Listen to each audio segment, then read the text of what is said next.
नमस्कार. आपला महाराष्ट्र डिजिटलच्या आपले बदलापूर या वृत्तवाहिनीवर आपल्या सगळ्यांचं स्वागत आहे.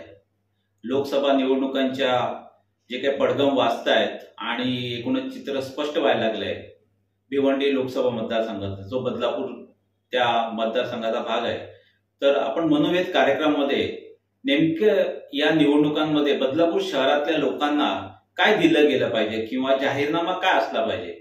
वास्तविक पाहता 4 लाख लोकांचं शहर आहे, त्याच्यासाठी एक स्वतंत्र जाहीरनामा लोकसभेच्या उमेदवारांनी केला पाहिजे किंवा त्यांचे जे पक्षाचे पदाधिकारी आहेत त्यांनी भूमिका मांडली पाहिजे की या शहरासाठी आपण एक स्वतंत्र जाहीरनामा करूया, जेणेकरून या शहराच्या 5 वर्षाच्या कामकाजामध्ये आपल्याला त्यांना दिशा देता येईल.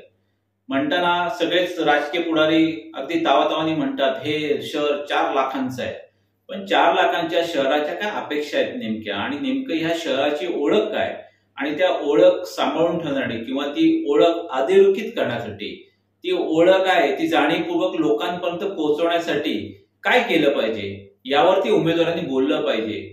परंतु जर आज चित्र पाहिलं तर साधारणपणे एक साडेवाटप वगैरे ह्याच्यापासून सुरुवात होते, क्रिकेटचे सामने वगैरे किंवा राजकीय पक्षाचे मेळावे, आणि या सगळ्यातनं जे काही मूळ काम आहे ते मागे राहतं आणि त्याचे परिणाम आज बदलापूर शहर भोगतंय.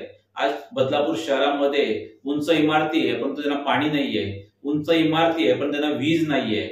एकूणच या सगळ्या गोष्टींचा आढावा आपण या कार्यक्रमामध्ये घेणार आहोत. याला राजकीय पक्ष, राजकीय कार्यकर्ते, पदाधिकारीच फक्त जबाबदार नाहीयेत, तर सर्वसामान्य माणूस सुद्धा तितकाच जबाबदार आहे असं आमची भूमिका आहे. आणि आपण पुढच्या भागामध्ये वेध घेऊया की नेमकं काय आपल्याला मागितलं पाहिजे लोकांनी उमेदवाराकडे. आज आपण जर पाहिलं तर पाण्याची आपल्याला दुर्भिक्ष आहे. म्हणजे 2 पद्धतीचं आहे की एकतर पाण्याचा जो कोटा पाहिजे, जे पाणी पाहिजे तेच नाहीये, आणि जे पाणी दिलं तर ते शहरामध्ये पुरवण्यासाठी जी वितरण व्यवस्था लागते, इन्फ्रास्ट्रक्चर, ते सुद्धा उपलब्ध नाहीये. आणि ज्या काही इमारतींची भयानक परिस्थिती आहे, ते मोठे मोठे जे टॉवर्स आहेत ते बिचारे गरीब मध्यमवर्गीय माणसांनी कर्ज काढलेलं आहे आणि तो त्याचा मेंटेनन्स भरू शकत नाही, घराचा हप्ता भरू शकत नाही, अशी त्याची परिस्थिती असताना त्यांना टँकरनी पाणी त्यांच्या बिल्डिंगमध्ये टाकावं लागतं आणि लाखो रुपयाचं बिल येत आहे.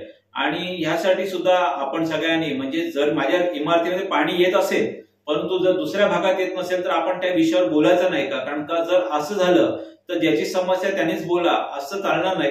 आपण सगळ्यांनी एकमुखाने बोललं पाहिजे की पाण्याची जी समस्या आहे ती सुटली पाहिजे. आणि बदलापूर शहरामध्ये आता 5 MLD पाणी MIDCने बारवड्यामधून देण्याचं कबूल केलं होतं. 1 एप्रिलला आपल्याला ते जोडणी घ्यायची होती, पण माझ्या माहितीप्रमाणे अजूनपर्यंत ती जोडणी काही झालेली नाहीये.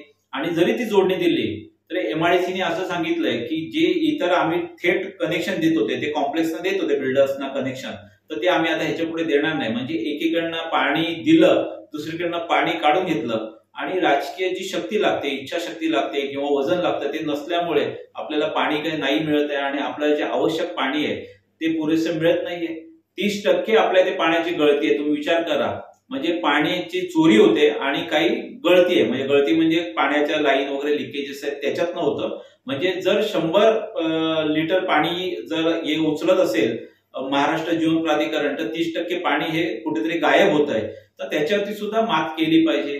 तर ह्या गोष्टीसाठी पण तुम्ही बोललं पाहिजे. खरे केंद्राचे विषय नाहीयेत, राज्याचे विषय आहेत, परंतु केंद्र सरकारचे खासदार हे सुद्धा त्याच्यामध्ये लक्ष घालू शकतात आणि राज्य सरकारकडे पाठपुरावा करू शकतात. हे खरं मोठं अपयश आहे की ह्या वाढत्या शहराच्या गरजा आपल्या लोकप्रतिनिधींना कळल्या नाहीत. त्या संदर्भात पण आपण या मूलभूत गोष्टीसाठी बोललं पाहिजे. आपण जर पाहिलं की कोरोना काळानंतर साधारणपणे एक करमणुकीच्या कार्यक्रमामध्ये बदलापूर शहरात फार मोठ्या प्रमाणात स्तोम माजलं होतं. म्हणजे राज्यात जेवढ्या काही या नटनट्या असतील किंवा नर्तकी असतील, डान्सर आणि सिंगर, या सगळ्यांचं बदलापूर शहराला भेट देऊन झालेली आहे. त्याच्यानंतर ते झालं नाही तर मग बाहेरच्या राज्यातल्या पण डान्सर येऊन गेल्या. परंतु दुसरीकडे काय परिस्थिती आहे तर डॉक्टर, आज डान्सर येऊन जाईल, मोफत आहे ते कार्यक्रम करमणुकीचे, परंतु त्याला लोकांची गर्दी सुद्धा आहे. आणि लोकांची गर्दी असेल तर राजकारण्यांची अपरिहार्यता असते, त्यांना हे कार्यक्रम करावेच लागतात. पण मग नेमका आरोग्य व्यवस्थेची काय परिस्थिती आहे? आरोग्य व्यवस्थेची परिस्थिती अत्यंत दयनीय आहे. आपल्या बदलापूर शहरात उपग्रामीण रुग्णालय, उपजिल्हा ग्रामीण रुग्णालय, तिथे जर पाहिलं तर लोक अगदी गर्दी करून उभे असतात आणि प्रशिक्षणार्थी डॉक्टर हे खूप कमी असतात. बाजूला एक इमारत बांधून तयार आहे, परंतु त्याच्यामध्ये काहीच व्यवस्था नाहीये. तर अशी दुरावस्था आहे. आणि प्राथमिक आरोग्य केंद्र, आपला दवाखाना वगैरे सगळ्या अशा नावाला दुबे रुग्णालय, तर अशी भयानक परिस्थिती आहे की तिथे डॉक्टर अंकुश आहेत, ते एकच डॉक्टर आहेत, ते प्रशासकीय पण कामकाज बघतात, शासनाच्या मीटिंगला पण जातात आणि तेच पेशंट पण तपासतात. मग ह्या 4 लाखाच्या शहराला एक चांगलं सुसज्ज असं रुग्णालय असलं पाहिजे, परंतु त्याच्या संदर्भात कोणीच बोलत नाही. म्हणजे असं बोललं जातं की माझ्याकडे करोड रुपयाचा, अब्जावधी रुपयाचा निधी येईल, परंतु हे आरोग्य सेवेच्या संदर्भात कोणत्याही परिस्थितीची तजवीज या शहरामध्ये नाहीये. त्याची मागणी आपल्या लोकांनी केली पाहिजे. एक निदान उपचारासाठी एक चांगलं रुग्णालय ज्याच्यामध्ये माणूस जाऊ शकतो आत्मविश्वासाने, मध्यमवर्गीय माणूस, निम्नस्तरीय मध्यमवर्गीय माणूस जाऊ शकतो, अशा पद्धतीचं रुग्णालय पाहिजे. दुसरं, शाळेच्या संदर्भात पण हीच परिस्थिती आहे. जशी प्रायव्हेट रुग्णालय ही जागोजागी नाक्यानाक्यावर उभी आहेत, तशीच तुम्ही जर पाहिलं तर खूप पॉश अशा शाळा ह्या शहरामध्ये यायला लागल्या आहेत. त्यांची अफाट फी आहे आणि आपले लोकप्रतिनिधी त्याचं कौतुक करतात, परंतु अशी एखादी शाळा की ज्याच्यात पालकाला वाटेल किंवा माझा मुलगा ह्या शाळेत गेला तर चांगलं शिक्षण घेऊ शकेल, परंतु त्या शाळांचा सुद्धा पत्ता नाही. नगरपालिकांच्या शाळा आहेत, त्याची अवस्था तुम्हाला सगळ्यांना माहितीच आहे. त्याची प्रवेश वाढले तिथे, नाही अशातला भाग नाही, परंतु दर्जाच्या बाबतीत आत्मविश्वास नाहीये. जर असेल तर माझं मत आहे की नगरसेवक किंवा जे आमदार किंवा जे काय आहेत, खासदार आहेत, त्यांनी आपली मुलं त्याच्यात टाकली पाहिजेत ना, पुढाऱ्यांनी सगळ्यांनी. ते नाही टाकत. मग अशा शाळा निर्माण झाल्या पाहिजे की ज्याच्यामध्ये अशा मुलांना, म्हणजे त्यांनी शाळेत टाकलं पाहिजे नाही, मला असं म्हणायचं की त्या दर्जाच्या शाळा आपण केल्या पाहिजेत. तर माझं मत आहे, उमेदवारांना तुम्ही ही मागणी केली पाहिजे. ज्यावेळेस तुमच्याकडे मीटिंग येतील त्यावेळेस लाचारी करून किंवा पुढाऱ्यांच्या खाली वाकून हे करण्यापेक्षा आपला मतदानाचा हक्क बजावत असताना साहेब आम्हाला ही व्यवस्था झाली पाहिजे, अशी भूमिका मांडली पाहिजे असं मला वाटतं. तर ह्या मूलभूत गरजा पण मागण्याची गरज निर्माण व्हावी, हे खरं म्हणजे लक्षणास्पदच आहे म्हणायला गेलं तर. बाकी इतर गोष्टी तर आहेत, त्याचा पण आपण आढावा नक्कीच घेऊया. विजेच्या संदर्भात पण तीच परिस्थिती आहे. मागणी जी आहे आपल्या शहराची ती पुरेशी नसल्यामुळे वीज ही कुठेच म्हणजे पुरेशा प्रमाणात नाहीये. इतर ठिकाणी म्हटलं जातं की लोड शेडिंग होत आहे, परंतु इतर ठिकाणी लोड शेडिंग होत नाहीये.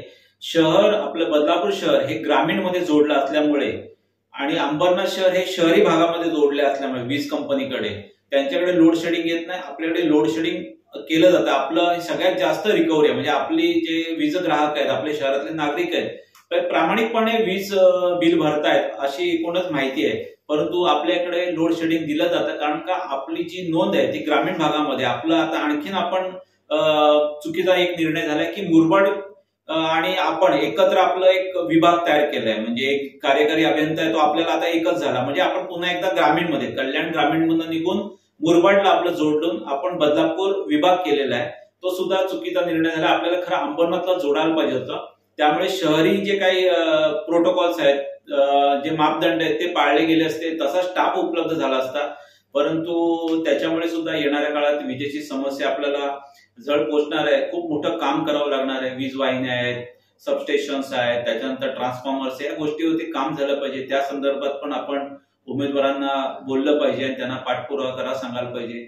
आता असं झालं की मूलभूत गरजाच मागता मागता आपला दमछाक होते. मग आता आणखीन काय मागणार? तर रेल्वेचे विषय आहेत, खूप गंभीर आहे. 139 लोक ट्रेनमधनं, म्हणजे बदलापूरचे नाही पण तो उपनगरीय रेल्वेमधनं पडलेत. बदलापूरची पण अशीच अवस्था आहे. माझ्या अनेक ओळखीचे लोक आहेत मध्यमवयीन की त्यांनी नोकऱ्या सोडल्या, व्हॉलंटरी रिटायरमेंट घेतली, कारण ट्रेनमध्ये चढता येत नाही, उतरता येत नाही. तर ही वाईट परिस्थिती आहे की असं असेल तर सामान्य माणसाने करायचं काय, त्याचं घर कसं चालणार? तर अशा परिस्थितीमध्ये त्याच्यानंतर आणखीन विषय आहेत की आपल्या शहरात नदी वाहते, तिच्यावरती जलपर्णीचं आच्छादन पडलेलं आहे आणि संपूर्ण जलचर आहेत ते नष्ट झालेले आहेत. आपल्या शहराच्या परिसरातलं पर्यावरण आहे ते ढासळत आहे. कोणत्याही प्रकारचं आपण प्रदूषणामध्ये आपलं शहर देशामध्ये जे काय जास्त प्रदूषित शहर म्हणून त्याची नोंद झालेली आहे. तर ह्या गोष्टींवरती सुद्धा बोललं पाहिजे. केंद्राकडनं निधी आला होता आता 3 कोटी रुपये धूळ विरहित करण्यासाठी. तर हे मुख्याधिकारी आहेत, त्यांनी काय केलं, ते 3 कोटी रुपये घेतले आणि पेवर्स ब्लॉकला वापरले आणि ते स्वतःच काहीतरी काम घेतलं अशी चर्चा आहे. तर असं असताना आणि हा जर 4 लाख लोकांचं शहर आणि त्याचे जे पुढारी आहेत ते सुद्धा गप्प बसत असतील, ते काही बोलतच नाही कोणी. तर एखाद दुसरा अपवाद बोलतात, परंतु जे आमदार खासदार यांनी ते त्याला जाब विचारलं पाहिजे की तुम्ही कसं करता म्हणून. पण मी जी माहिती घेतली त्याच्यात असं कळतं की मुख्याधिकारी म्हणतात ते सुद्धा अशीच काय काय खोटी कामं करतात, तर मी एक केलं तर काय बिघडलं, म्हणजे अशा पद्धतीची भूमिका घेतायत. तर कारण का, तर हे पण असंच करतायत. तर ह्या परिस्थितीत मात करण्यासाठी आपण सगळ्यांनी प्रश्न विचारले पाहिजे. त्याच्यानंतर क्रीडाच्या संदर्भात पण असंच आहे. खो खो ही आपली ओळख आहे आणि खो खो ओळख असताना राज समर सारखे संघ होते इकडे, कबड्डीसाठी आपलं बदलापूरचं नाव होतं. परंतु आज परिस्थिती काय, क्रीडा हा क्षेत्र हे संपूर्ण नष्ट झालेलं आहे.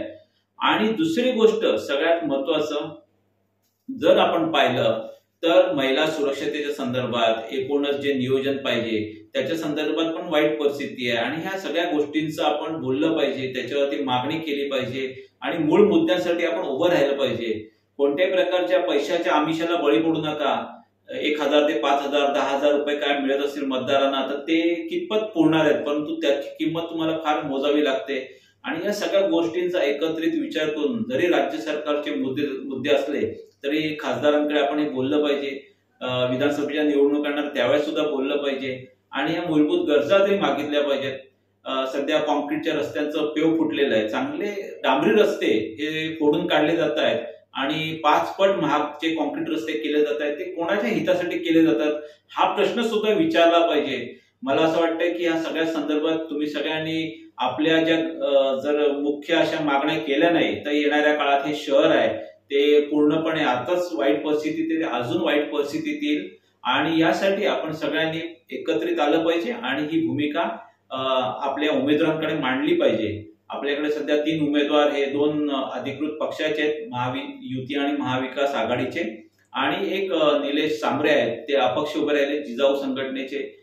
त्यांच्याकडे सुद्धा एक चांगला कार्यक्रम आहे, त्यांच्याकडे चांगले विजन आहे, परंतु ते विकासावरती मात्र त्यांची भूमिका काय आहे किंवा राजकीय भूमिका ही सुद्धा त्यांनी मांडली पाहिजे. तसंच महायुतीचे कपिल पाटील आहेत, विद्यमान खासदार, केंद्रीय राज्यमंत्री, त्यांनी सुद्धा आणखीन काहीतरी या शहरासाठी योग्य असं विजन ठेवलं पाहिजे.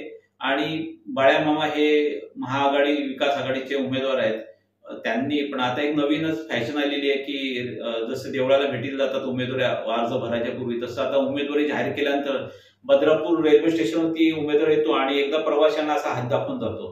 तर ह्याच्याने काय प्रश्न सुटणार नाही. तुम्ही ह्या भावनांशी खेळू नका आणि मूलभूत ज्या काही समस्या आहेत त्या मांडल्या पाहिजेत, त्याच्यावरती काम केलं पाहिजे असं माझी इच्छा आहे. आणि सगळ्यात महत्वाचं, तुम्ही रेल्वेची समस्या नाही सोडू शकलात ना तर 2 पाणपोया ते लावा पहिले. म्हणजे जर तुम्ही आता निवडणुकीत एकच जिंकणार ना, सगळे जिंकणार नाही, तर त्या सोयी सुद्धा आपल्या परीने काय करता येतं हे बघणं गरजेचं आहे. सगळ्यात महत्वाची मतदानाची जबाबदारी आपण ठामपणाने उभं राहायला पाहिजे आणि आपली भूमिका मांडली पाहिजे. धन्यवाद.